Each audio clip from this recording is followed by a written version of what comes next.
हरे कृष्णा। प्रत्येक वर्ष कार्तिक मास के कृष्ण पक्ष की चतुर्थी तिथि पर करवा चौथ का व्रत किया जाता है। इस शुभ अवसर पर विवाहित स्त्रियां पति की लंबी आयु एवं सुख समृद्धि में वृद्धि के लिए करवा माता की पूजा करती हैं। साथ ही करवा माता के निमित्त करवा चौथ का व्रत भी रखकर अपने पति की लंबी आयु और अच्छे स्वास्थ्य के लिए प्रार्थना करती हैं। वैसे आज के समय में तो अविवाहित कन्याएं भी शीघ्र विवाह के लिए करवा चौथ का व्रत रखती हैं, जिससे अविवाहित कन्याओं को अपना इच्छित वर मिल सके।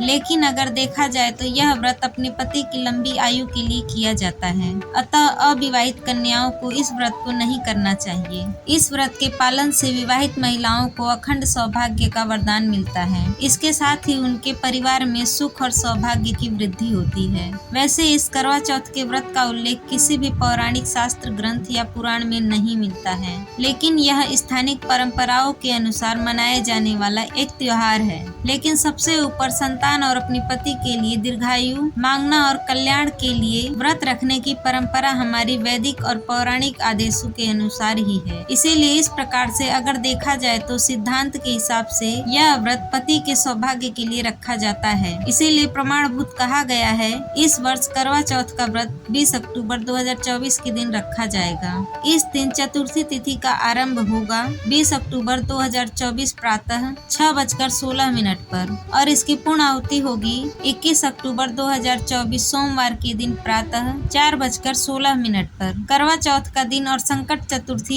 एक ही दिन होते हैं। करवा चौथ का दिन और संकट चतुर्थी एक ही दिन होते हैं और चतुर्थी भगवान गणेश जी को समर्पित है। विवाहित महिलाएं करवा चौथ के दिन भगवान शिव, माँ पार्वती और भगवान गणेश की पूजा आराधना करती हैं। करवा चौथ का व्रत करके महिलाएं चंद्रमा के दर्शन और अर्घ देने के बाद खोलती हैं। करवा मिट्टी के पात्र को कहा जाता है। इससे चंद्रमा को जल या अर्घ प्रदान किया जाता है। करवा चौथ की पूजा में करवा अति आवश्यक है। इस व्रत को कठिन व्रतों में से एक माना गया है। इस व्रत में अन्न भी नहीं लिया जाता है और न ही जल। इस व्रत को निर्जल किया जाता है और पूरे दिन उपवास करने के बाद चंद्रमा का उदय होता है, तभी चंद्रमा के दर्शन करके उनको अर्घ देने के बाद ही यह व्रत खोला जाता है। चंद्रमा के दर्शन के बाद अपने पति के हाथों से पानी पीकर अपने व्रत का पारण किया जाता है। तो करवा चौथ के दिन चंद्रोदय का समय है शाम के 7:54 पर। इसके बाद आप चंद्र दर्शन करके अपने व्रत का पारण कर सकते हैं। अलग अलग शहरों में चंद्रोदय का समय अलग अलग हो सकता है। यह समय कुछ मिनट आगे पीछे हो सकता है,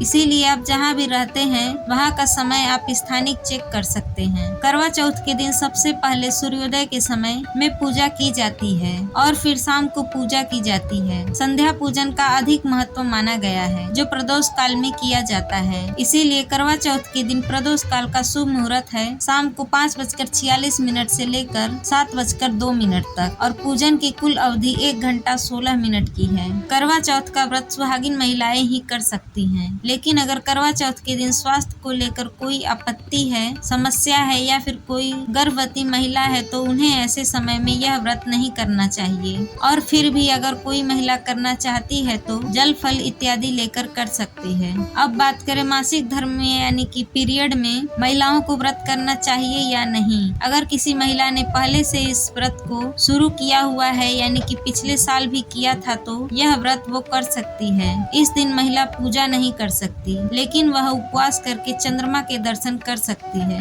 इसीलिए ऐसे समय में भी आप करवा चौथ का व्रत रख सकते हैं। मानसिक रूप से माँ पार्वती की और शिव जी की आराधना करके अपने पति की लंबी आयु के लिए प्रार्थना कर सकते हैं। तो हमें आशा है कि आपको हमारे द्वारा दी गई जानकारी अच्छी लगी होगी। वीडियो अच्छी लगी हो तो वीडियो को लाइक जरूर करें। वीडियो में यहाँ तक बने रहने के लिए आपका बहुत बहुत धन्यवाद।